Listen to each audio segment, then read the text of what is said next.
Bien-aimés frères et sœurs en Jésus, la grâce, la paix et la miséricorde nous sont données de la part de Dieu le Père et de Jésus-Christ, son Fils, notre Sauveur. Amen.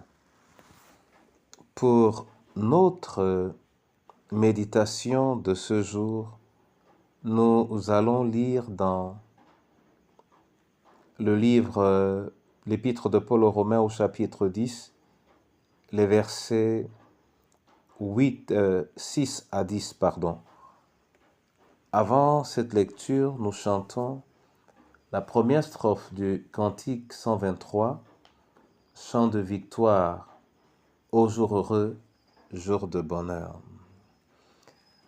Ô jour heureux, jour de bonheur, lumière, paix, joie ineffable, ô Fils de Dieu, Saint adorable, à Jésus j'ai donné mon cœur. Quel beau jour où d'un sauveur j'ai su l'amour. Oui, dans ma nouvelle patrie, Jésus m'attend et pour moi prie. Quel beau jour où d'un sauveur j'ai su l'amour. Amen. Romains 10, 6 à 10, là il est écrit: Mais voici comment parle la justice qui vient de la foi. Ne dis pas en ton cœur qui montera au ciel, c'est en faire descendre Christ. Qui descendra dans l'abîme, c'est faire remonter Christ d'entre les morts. Que dit-elle donc? La parole est près de toi, dans ta bouche et dans ton cœur. Or, c'est la parole de la foi que nous prêchons. Si tu confesses de ta bouche le Seigneur Jésus, et si tu crois dans ton cœur que Dieu l'a ressuscité des morts, tu seras sauvé.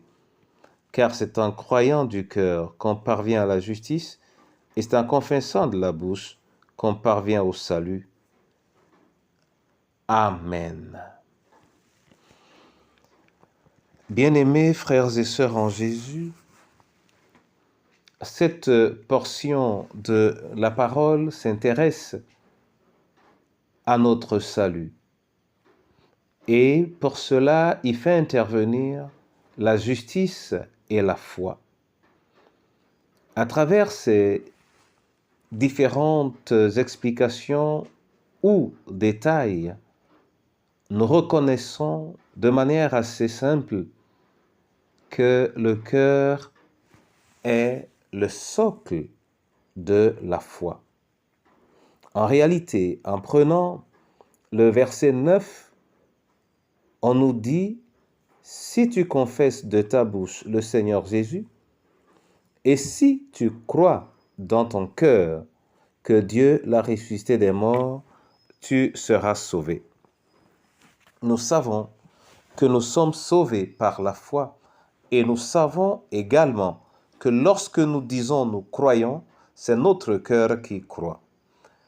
Ce verset est tellement intéressant que il commence par parler de la confession de la bouche, c'est-à-dire une manifestation extérieure, un signe que l'on envoie autour de soi.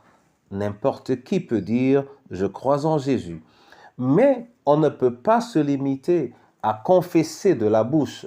Une confession de la bouche qui n'est que de la bouche ne peut pas avoir d'incidence dans notre vie spirituelle ou véritablement dans notre connexion avec le Seigneur. C'est pourquoi l'apôtre ajoute « et si tu crois dans ton cœur ». Si tu crois dans ton cœur. C'est Cette foi qui nous permet donc de saisir la grâce de Dieu et d'accéder au salut. Ce verset nous montre donc une fois encore l'importance du cœur. Notre cœur est le siège de la foi. S'il n'est pas équilibré, s'il n'est pas assuré,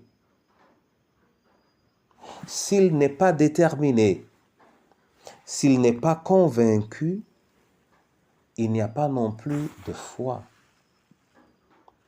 Et s'il est déstabilisé, il ne peut pas non plus être ferme. Il est donc important pour nous de prendre soin de ce cœur. Et on ne le dira jamais assez, car il est le siège de la foi. Or, sans la foi, on ne peut pas plaire à Dieu.